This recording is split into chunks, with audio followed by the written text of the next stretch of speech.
예, 우리 이보희 권사님도 그 담석 제거 수술하시고 지금 몇 주 만에 오늘 교회 나오셨습니다. 반갑습니다. 예, 우리 이보희 권사님도 힘내시라고 건강하시라고 박수를 한번 격려하도록 하겠습니다. 네, 감사합니다. 예. 어제 비가 많이 왔습니다. 아이고, 우박도 막 떨어지고 다 우박 떨어졌나 모르겠네요. 우박도 많이 떨어지고 비도 막 내리고 천둥 번개도 치고 아주 오랜만에 비가 굉장히 좀 많이 온 것 같아요. 이제 이 비로 아마 완전히 가을이 될 것 같은데, 가을이 풍성한 계절이지 않습니까? 넉넉한 계절인데 여러분들의 삶도 하나님의 은혜로 풍성하시고 넉넉한 그런 여러분들의 삶이 되기를 소망합니다. 자, 우리가 계속해서 베드로를 보고 있습니다. 예수님의 제자 가운데 베드로. 지난주에도 말씀드렸지만 예수님의 제자가 12명씩이나 되지만 그러나 성경에 많이 나오는 사람은 베드로가 가장 많이 나옵니다. 베드로가 가장 많이 나오고 한 번도 이름이 제대로 그냥 어떤 스토리가 없는 사람이 4-5명이나 돼요. 그래서 베드로를 좀 길게 할 수밖에 없습니다. 오늘은 예수님을 부인한 베드로. 자, 오늘 이 말씀은 아마 교회를 처음 다니신 분들도 알 겁니다. 베드로가 닭 울기 전에 예수님을 3번 부인한 사건. 이거는 교회를 안 다니는 사람도 그냥 대충 알 수 있는 그런 말씀인데, 개인적으로 이 말씀을 준비하면서 걱정을 좀 많이 했습니다. 왜 걱정을 많이 했냐면, 저는 이 말씀을 성경에서 가장 감동스럽고 가장 극적인 내용으로 개인적으로 제가 받아들입니다. 가장 감동스럽고 가장 극적인 내용. 이 베드로가 마치 저 같고, 이 베드로가 마치 저 같아서, 이 베드로의 심정이 어땠을까? 특히 저는 이 본문을 읽는데도, 오늘 또 읽는데도 그냥 울컥하네요. 61절에 보면, 베드로가 이제 닭 울기 전에 3번 부인하지 않습니까? 부인하고 나서 61절 보니까 주께서 돌이켜 베드로를 보시니, 베드로가 예수님을 막 부인하고 나서 부인했는데 저 멀찍이서 예수님과 베드로가 서로 눈이 딱 마주친 거예요. 이 기가 막힌 내용 아닙니까? 기가 막힌 내용. 우리 지난주에 봤잖아요. 지난주에 주는 그리스도시요 살아계신 하나님의 아들이십니다 했더니 예수님께서 얼마나 축복하십니까? 바요나 시몬아, 내가 복되도다. 내가 너를 천국의 열쇠를 내가 너에게 주겠다. 천국의 열쇠를. 네 반석 위에 내 교회를 세우겠다. 엄청난 축복을 했던 사건이 일어난 지 얼마 안 지난 때입니다. 이게 얼마 안 지났는데, 그리고 이 사건이 있기 전에 또 무슨 일이 있었냐면 예수님께서 제자들을 모아놓고 이야기했어요. 불과 몇 시간 전에 제자들에게 이랬어요. 얘들아, 나 이제 이 로마 당국에 잡혀서 십자가에 못 박혀 죽는다. 그렇지만 사흘 만에 내가 다시 살아날 거다 했더니 베드로가, 아니 무슨 그런 말씀을 하십니까? 절대로 그런 일 없습니다. 내가 예수님을 지키겠습니다. 예수님이 어떻게 십자가에 죽으십니까? 그럴 수 없습니다. 내가 죽으면 죽었지 내가 예수님 지키겠습니다 했더니 예수님께서 그렇지 않다. 너희들 다 나를 떠날 거야. 그랬더니 베드로가 아닙니다. 다른 사람 다 떠나도 나는 예수님과 함께 죽을지언정 내가 지키겠습니다 했을 때 예수님께서 베드로야, 네가 닭 울기 전에 3번 나를 부인하리라. 그렇게 말했던 사건이 몇 시간 전에 있었고 그 다음에 일어난 사건이 정말 그 말씀대로 베드로가 예수님을 3번 부인합니다. 이 사람아, 나 그 사람 알지 못한다. 이 사람아, 나 그 사람 알지 못한다. 이렇게 표현하지 않습니까? 그러면서 딱 부인하고 났는데, 그러고 나서 닭이 울고 나서 예수님과 베드로가 눈이 딱 마주칩니다. 저는 이 포인트가 있잖아요. 이 포인트가 저 같아요. 저의 마음 같아요. 저의 마음. 말로는 그냥 예수님 엄청 잘 믿는 것 같고 말로는 그냥 예수님을 위해서 죽을 것 같고 그랬는데 실제로 죽음의 순간이 눈앞에 다가왔을 때 비겁해질 수밖에 없는 이 연약한 우리의 모습, 연약한 우리의 모습. 이게 베드로의 모습이 사실 저의 모습이고 우리의 모습이에요. 우리의 모습. 예. 제가 지금 베드로에 대해서 계속 설교하면서요, 주장하고 있는 중요한 포인트 중에 하나가 뭐냐면 베드로가 위대한 사도라고 제가 말씀드렸죠. 그런데 베드로는 원래 우리랑 똑같은 사람이라는 거예요. 아주 똑같은 사람이에요. 우리의 모습하고 결코 다르지 않습니다. 더 나아가서 어쩌면 베드로는 우리보다 좀 더 못한 사람일 수도 있어요. 우리보다 좀 못 배웠을 수도 있어요. 우리보다 더 가난했을 수도 있어요. 아주 평범한 사람입니다. 아주 평범한 사람. 그럼에도 불구하고 이 평범한 사람이 정말 기독교 역사상 가장 위대한 사도가 되었다라고 하는 사실은 우리도 될 수 있다는 거예요. 우리도 얼마든지 될 수 있다는 거예요. 네, 여러분, 우리가 오늘 이 말씀을 한번 조금 세심하게 한번 살펴보고자 합니다. 1980년도에요. 빌레그람 목사님께서 영국을 방문해서 영국에서 이제 부흥 집회를 하면서 이런 이야기를 했다고 합니다. 이 사람들에게 여러분들은 어떤 종류의 크리스찬입니까? 어떤 종류의 크리스찬입니까? 그렇게 물었더니 사람들이 이제 마음속으로 뭐라 생각을 하고 있겠죠. 그러면서 이제 목사님께서 하시는 말씀이 사람은 보통 한 서너 가지 정도로 이렇게 크리스찬은 그렇게 나누는데 첫 번째 하나는 웨더 크리스찬이에요. 웨더 크리스찬. 날씨에 영향받는 크리스찬이라는 거죠. 날씨에 영향받는 크리스찬. 그래서 날씨가 좋으면 교회 나오고 날씨가 안 좋으면 교회 안 나오는 거죠. 그런 크리스찬이 많다는 겁니다. 두 번째 크리스찬은요, 시즌 크리스찬, 시즌. 여러분, 시즌 아시죠? 이 시즌 때만 나오는 거예요. 부활절, 크리스마스, 무슨 추수감사절, 이렇게 1년 중에서 매주 나오는 게 아니라 시즌만 되면 이제 교회에 나오는 사람. 세 번째는 비트윈 크리스찬이라고 합니다. 비트윈 크리스찬. 이 비트윈 크리스찬이란 말은요, 말 그대로 이제 회색지대에 있는 사람이죠. 이 사이에 있는 사람.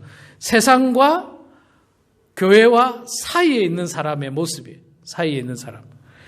그래서 주일날에는 크리스찬의 모습으로 살고 평일에는 세상의 모습으로 사는 그 중간에 있는 사람이다. 그런 이야기를 했답니다. 그래서 사실은 80년대부터 정말 많은 미국에 있는 그 부흥사들이 영국이나 이런 유럽에 가서 많이 복음 집회를 했지만 그러나 여러분 아시다시피 참으로 안타깝게 유럽 교회들은 많이 쇠퇴해 버렸습니다. 다들 그냥 웨더 크리스찬이 되고 또 시즌 크리스찬이 되고 시즌 크리스찬이 참 많아요. 시즌 크리스찬. 그래서 이 시즌 크리스찬들은요 자기를 크리스찬이라고 이야기합니다. 크리스찬이에요. 그래서 근데 매주 교회는 안 나가고 시즌 때만 나가요. 시즌 때는 또 꼭 나갑니다. 또 무슨 일이 있어도 나가요. 희한하게. 이 시즌 크리스찬들이 참 많은 것 같습니다. 여러분들은 어떤 크리스찬인지 잘 모르겠습니다. 마지막으로 빌리그람 목사님이 어떤 크리스찬이 되어야 되냐 하면서 이야기했던 게 에브리데이 크리스찬이라는 거죠. 에브리데이 크리스찬. 그러니까 매일매일 그리스도인의 모습으로 사는 사람이 진짜 온전한 크리스찬이라는 겁니다. 여러분은 어떤 크리스찬입니까? 웨더 크리스찬입니까? 아니면 시즌 크리스찬입니까? 아니면 비트윈 크리스찬입니까? 아니면 에브리데이 크리스찬입니까? 예, 에브리데이 크리스찬이 다 되셔야 됩니다. 에브리데이 크리스찬이 되셔야지 나머지 앞에 크리스찬은 온전한 크리스찬이라고 말할 수가 없는 것입니다. 자, 이 베드로가 실패를 했죠. 사실 오늘 본문 말씀만 보면 결국 예수님을 배신했지 않습니까? 예수님을 배신했기 때문에 그는 실패한 모습으로 우리들에게 드러나는데 왜 베드로가 그렇게 당당했던 베드로가 실패할 수밖에 없었을까? 반석이라는 이름 위에 내 교회를 세우겠다. 내가 너에게 천국 열쇠를 주겠다라고 그렇게 엄청난 축복을 받았던 사람이 왜 실패했을까? 왜 배신을 했을까? 우리가 이 말씀을 통해서 한번 구체적으로 한번 살펴보고자 합니다. 베드로가 왜 실패했느냐? 54절에 보면요. 예수를 잡아 끌고 대제사장 집으로 들어갈새 베드로가 멀찍이 따라가니라. 여러분, 여기서 중요한 포인트가요. 예수님을 따라갔던 베드로가 예수님 옆에서 붙어가지 않고 멀찍이 따라갔다는 거예요. 멀찍이 따라갔어요. 멀찍이 따라가면 안 돼요, 여러분. 우리가 예수를 믿는 여러분들이 예수님을 꼭 붙들고, 예수님의 손을 꼭 붙들고 가까이 쫓아가야지, 그래야지 우리가 실패하지 않고 온전한 그리스도를 살지. 예수님 가시는데 멀찍이 따라가는 사람, 저 멀찍이 따라가는 사람, 그런 사람들은 항상 위험합니다.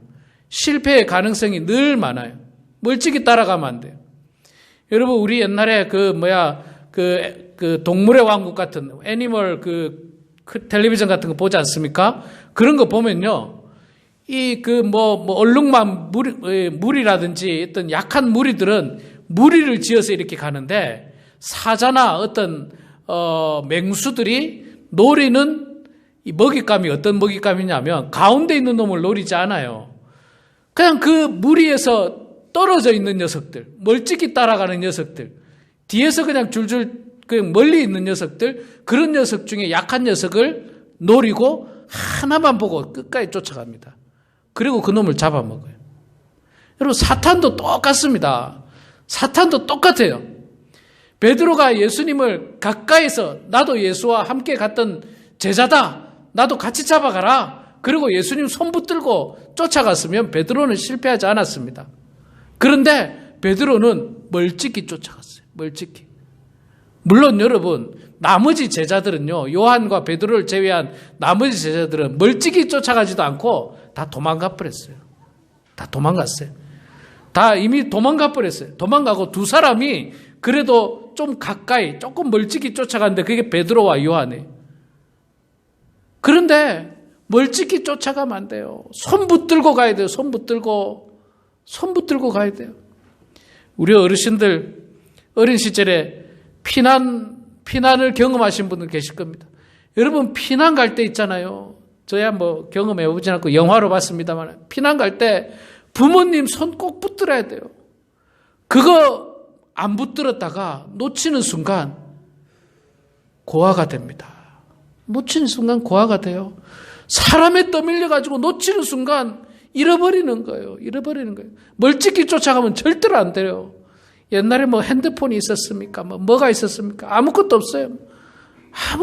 그래서 얼마나 많은 이산가족이 생겼습니까?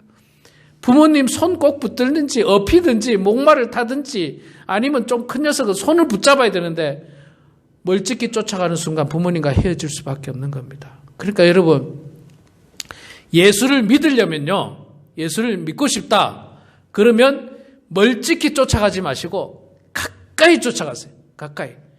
딱 붙어가십시오. 예수님 딱 붙들고. 그렇게 신앙생활 해야지 신앙생활을 제대로 하는 겁니다. 그러면 지금 우리 삶에서 예수님을 가까이 손 붙들고 신앙생활 하는 게 뭔가?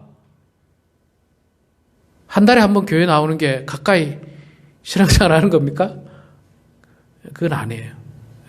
할 수만 있다면 당연히 매주 주일날 교회에 나와서 예배드리고 토요일 날 아침 기도에 나와서 기도하고 주중에도 기도 제목을 가지고 나와서 기도하고 주중에 말씀을 열심히 읽고 쓰고 묵상하고 기도하고 말씀대로 살고 이렇게 적극적으로 말씀에 가까이 가야지 이게 바로 예수님을 가까이 가서 섬기는 거지. 그저 뭐 일주일에 한 번 그러다가 좀 피곤하면 이번 주는 영상으로 보고 한 달에 한 번 보고 그러다가 또 시간 지나면요. 뭐 그냥 부활절 때나 나가지. 크리스마스 때나 나가지 뭐. 그래도 난 크리스찬이야. 마음으로 믿으면 되지 뭐. 베드로가 예수님 안 믿었습니까? 이 베드로가, 실패한 베드로가 예수님 믿었어요. 그렇지만 멀찍이 따라갔기 때문에 베드로는 실패할 수밖에 없었던 것입니다. 자, 두 번째 베드로가 왜 실패했느냐? 멀찍이 따라갔을 뿐만 아니라 55절에 보니까요. 55절 56절에 보니까 사람들이 뜰 가운데 불을 피우고 함께 앉았는지라. 베드로가 함께 앉았다는 거예요. 베드로도 그 가운데 앉았더니 한 여종이 베드로의 불빛을 향하여 앉은 것을 보고 주목하여 이르되 이 사람도 그와 함께 있었는데. 자, 베드로가 예수님이 잡혀가는 대제사장 집 근처에서 지금 뭐 하고 있습니까? 사람들하고 불 쬐고 있어요. 불 쬐고 있습니다. 요즘 우리 한국 사람들은 이렇게 불 피워놓고 불을 보는 걸 불멍이라고 하더라고요. 불멍. 불멍을 하고 있어요. 불을 멍하니 보고 있어요.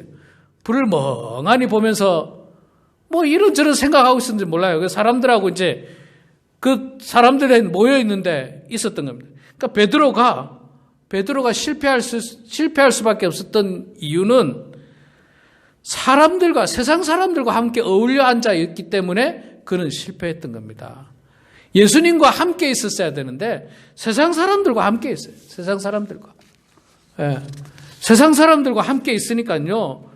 뭐 세상에 여러 가지 잘못된 것이나 세상에 물들게 될 수밖에 없는 것입니다. 제가 어저께 새벽기도의 시간에도 그 이야기 했는데 우리가 그리스도인들과 함께 모이고 그리스도인들과 함께 교제를 나누고 말씀에 가까이 있어야지 은혜롭게 살지 세상 사람들과 함께 어울리기 시작하면요.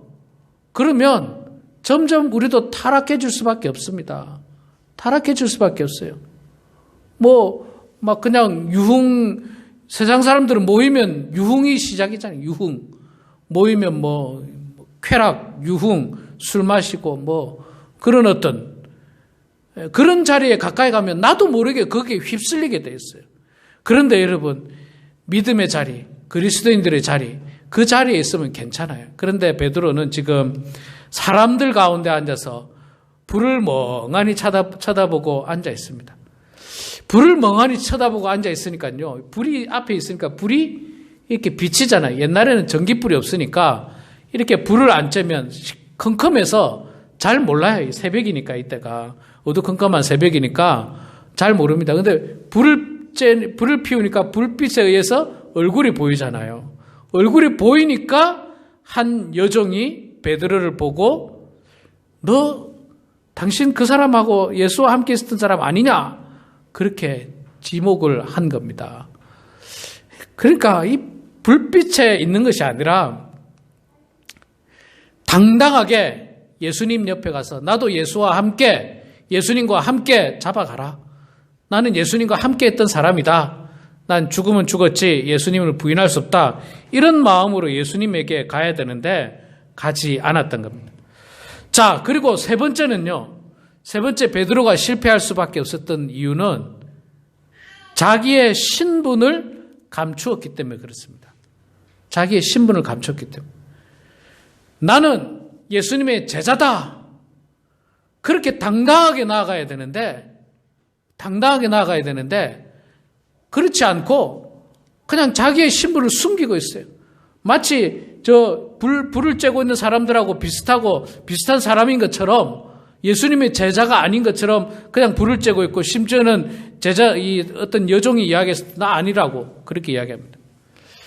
여러분, 제가 있잖아요. 목사지 않습니까? 제가 목사인데 목사라고 하는 사실을 아는 자리에 가면요. 사실 제가 굉장히 더 조심스럽고 때로는 불편해요. 더 조심스러워요. 한마디로 해서 옷도 좀 제대로 입어야 돼요. 그런데 제가 목사라고 하는 사실을 모르는 자리에 가잖아요. 그러면요. 사실 굉장히 마음이 편해요. 마음이 편하고 편하지만 흐트러져요. 마음이. 흐트러지고 또 좀 뭐라고 해야 됩니까? 좀 세속적으로 바뀔 수가 있는 거예요. 그렇기 때문에 어디를 가든지 제가 목사라고 하는 사실을 사람들에게 비교적 밝힙니다. 비교적 밝혀요. 그래야지 더 말에도 조심하고 행동에도 조심하고 그렇게 하지 목사라는 사실을 숨기는 게 아니라 저를 모르는데 갈 수도 있잖아요. 저를 모르는데 가면 그냥 막 그러는 거예요. 제가 이제 아주 오래 전에 우리 큰아이가 그 야구를 할 때 아이들 야구 있잖아요. 아이들 야구 하는데 꼬마들 야구 할 때 보면 끝날 때 보면 팀 파티를 해요. 팀 파티를 집에서 이제 하는데 그때 이제 그 외국인들이 다 미국 사람들이니까 저를 모르잖아요. 제가 목사인지 모르니까 옛날에 몰랐으니까 팀 파티를 하니까 막 어른들은 막 술 마시고 뭐 그러는 거예요. 그 저에게도 막 권하는 겁니다. 제가 목사라는 사실을 미리 이야기했다면 권하지 않았을 텐데 말을 안 하니까 막 술도 권하고 뭘 피는지 모르겠어요. 하여간 그러더라고요. 그래서 제가 빨리 가야 되겠다. 이 자리를 피해야 되겠다 하고 그 후부터는 제가 이제 목사라는 사실을 이제 밝히죠. 그러면 이제 그러지 않아요. 그러지 않습니다. 적어도 제가 목사라는 사실을 알기 때문에 그런 어떤 무례한 목사에게 무례한 어떤 요구를 한다거나 권유를 하지 않습니다. 그러니까 자기의 신분을 여러분 숨기는 것은 그렇게 좋지 않아요. 어디 가서든지 내가 목사인 것을 자랑스럽게 생각해야 되고 어디 가서든지 여러분이 권사님인 것을 장로님인 것을 자랑스럽게 얘기해야 돼요. 그것을 안 밝히면 나도 모르게 내가 세상 사람들과 똑같아지는 모습을 발견하게 됩니다. 나도 모르게. 베드로가 내가 예수님의 제자입니다 라고 밝혔으면 이렇게 비겁해지지 않아요. 이게 얼마나 비겁합니까? 여종이 베드로에게 이야기하기를 이 사람도 그와 함께 있었느니라 하니까 베드로가 부인하여 이르되 이 여자여 내가 그를 알지 못하노라. 여러분 이게 좋게 표현해서 이 여자야지 속된 말로 이 여자야 내가 당신 제대로 아느냐고 나는 그 사람 모른다고. 또 두 번째 어떤 사람이 또 이야기하니까 뭐라고 이야기합니까? 베드로가 이르되 이 사람아 나는 네가 하는 말을 알지 못하겠노라. 이 거짓말을 할 수밖에 없었어요. 베드로가 이 거짓말을 할 수밖에 없었어요. 이 사람아 나는 저 사람 알지도 못해. 정말 바로 몇 시간 전에 주를 위해서 죽겠다라고 고백했던 이 베드로가 그 예수님이 눈앞에 보이는 자리에서도 사람들 앞에서 자신의 신분을 정확하게 드러내지 않습니다. 드러내지 않고 그냥 숨기고 있습니다. 그러니까 그는 실패할 수밖에 없었습니다. 자신의 신분을 드러내면 어쩌면 예수님과 함께 십자가에 못 박혀 죽을 수도 있겠죠. 어쩌면 그것이 베드로는 두려웠는지 몰라요. 목사라는 사실, 장로라는 사실, 권사라는 사실, 그리스도인이라는 사실을 숨기면 어쩌면 내가 약간의 이득을 취할 수도 있는지 모르겠어요. 그렇게 할 수 있는지도 모르겠어요. 그렇지만 여러분, 그것은 신앙생활에 실패할 수 있는 길이라는 사실을 우리는 분명히 깨달아야 하는 것입니다.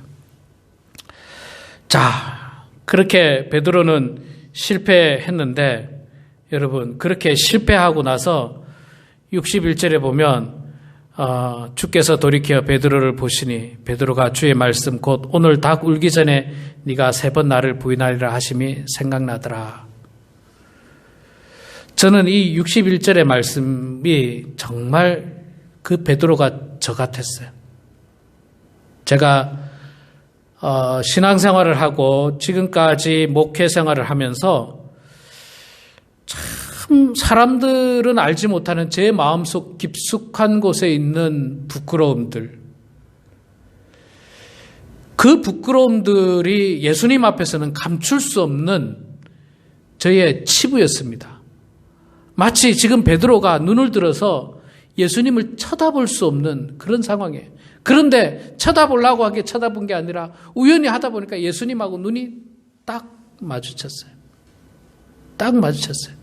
그런데 여러분, 예수님과 베드로가 눈이 마주쳤는데 이때 예수님의 눈빛이 어떤 눈빛이었을까요? 성경에는 어떤 눈빛이었다 이런 표현은 안 나옵니다.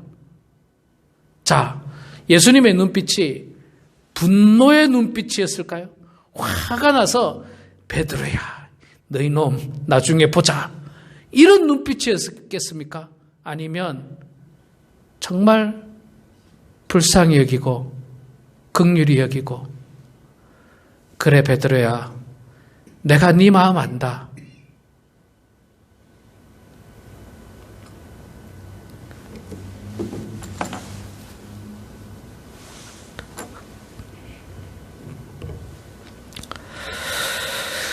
내가 네 마음 안다라고 하는 그 예수님의 눈빛으로 예수님은 베드로를 보고 있는 겁니다. 그러니까 베드로가 예수님과 눈이 마주치고 나서 어떻게 했습니까? 밖에 나가서 심히 통곡하니라.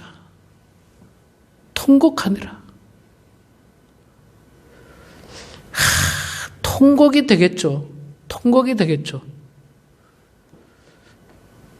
정말 통곡하겠죠. 베드로는 그 누구보다도 자기 자신을 자기가 잘 알아요. 얼마나 자기 스스로가 당당했습니까? 얼마나 당당했어요. 그냥 예수님을 믿고 의지하면서 바닷물에까지 뛰어들 수 있을 만큼 당당했던 사람입니다. 세상 사람들이 예수님을 향해서 무슨 세례 요한이요 엘리야요 그렇게 이야기했을 때 베드로는 마음속으로 알았어요. 그분이 메시아라는 사실을, 주는 그리스도시요 살아계신 하나님의 아들이십니다. 이것을 말이 아니라 마음속으로 알고는 있었습니다. 알고는 있었어요. 베드로는 정말 죽을 각오를 하면서 예수님을 지키고 싶었습니다. 그리고 예수님과 함께 죽을지언정 예수님을 배반하지 않을 거라고 입으로 자기는 장담을 했어요. 그런데 결정적인 순간, 죽음이 눈앞에 있는 그 순간에 보니까 베드로는 갑자기 마음이 변해버렸어요. 두려웠던 거예요. 세상의 염려들이 다 머릿속에 들어온 거예요. 불빛을 바라보면서 불멍을 하면서 세상에 내가 만약에 죽으면 내 처자식은 어떻게 하고 또 내가 해야 될 일들을 또 내가 도와야 될 일들을 이 모든 일들을 어떻게 할까 하는 어떤 세상 염려와 세상 생각들로 아마 가득 차 있는지 몰라요. 야, 내가 천국의 열쇠를 예수님께로부터 받았는데 내가 이제 예수님 다음으로 2인자가 됐는데 이런 어떤 세상적인 욕망 가운데서 불빛을 바라보고 있었는지도 몰라요. 그러니까 베드로는 실패할 수밖에 없었습니다. 예수님을 부인할 수밖에 없었어요. 그렇게 뻔뻔하게 부인했음에도 불구하고 예수님은 베드로를 책망의 눈빛으로 보지 않았어요. 오히려 긍휼의 눈빛, 사랑의 눈빛, 불쌍히 여기는 그 눈빛으로 예수님과 베드로는 눈이 마주쳤습니다. 저는 이 눈 마주침이 있잖아요. 기도할 때마다 문득 떠올라요. 특히 제가 마음이 약해지거나 믿음이 연약해지거나 세상적인 염려 가운데 빠지거나 이럴 때마다 베드로와 예수님이 마주쳤던 이 눈빛이 지금 예수님께 저를 쳐다보고 있는 것 같은 그 마음이에요. 그래서 베드로는 그 예수님의 눈빛을 바라보고 도저히 견딜 수가 없었어요. 견딜 수 없어서 밖에 나가가지고 심히 통곡을 했다. 그렇게 이야기합니다. 심히 통곡했다. 야, 내가 지난 3년간 예수님을 쫓아다니면서 수제자라는 소리 듣고 훌륭하다는 소리 듣고 예수님으로부터 개발하는 소리 듣고 내 이름 위에 교회를 세우겠다는 이야기 듣고 나에게 천국 열쇠를 주겠다라고 그런 놀라운 이야기를 들었지만 그럼에도 불구하고 내 자신을 되돌아보니까 예수님을 부인하는 내 모습을 되돌아보니까 나는 참 형편없어. 나는 정말 형편없는 사람이야.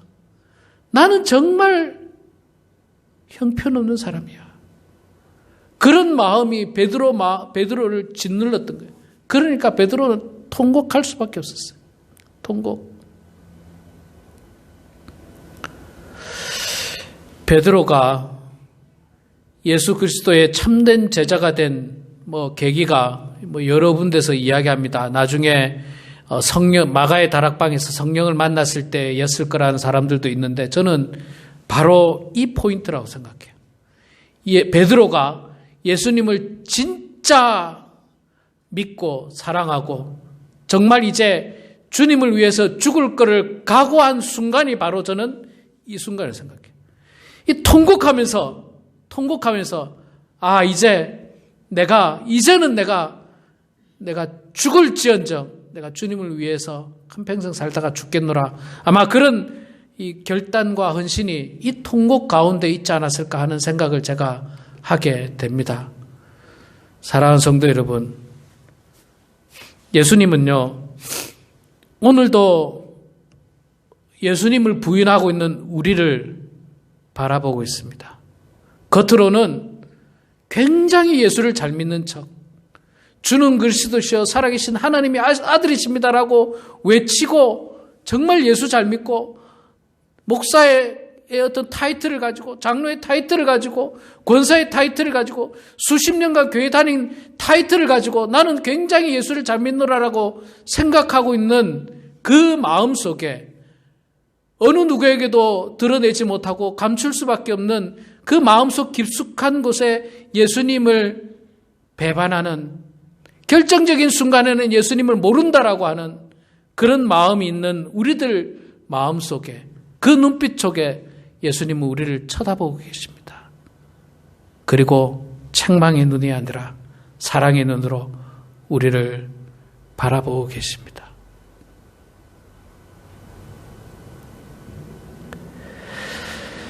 베드로야, 내가 네 마음 안다.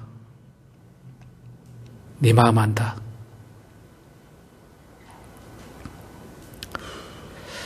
우리 함께 기도하도록 하겠습니다.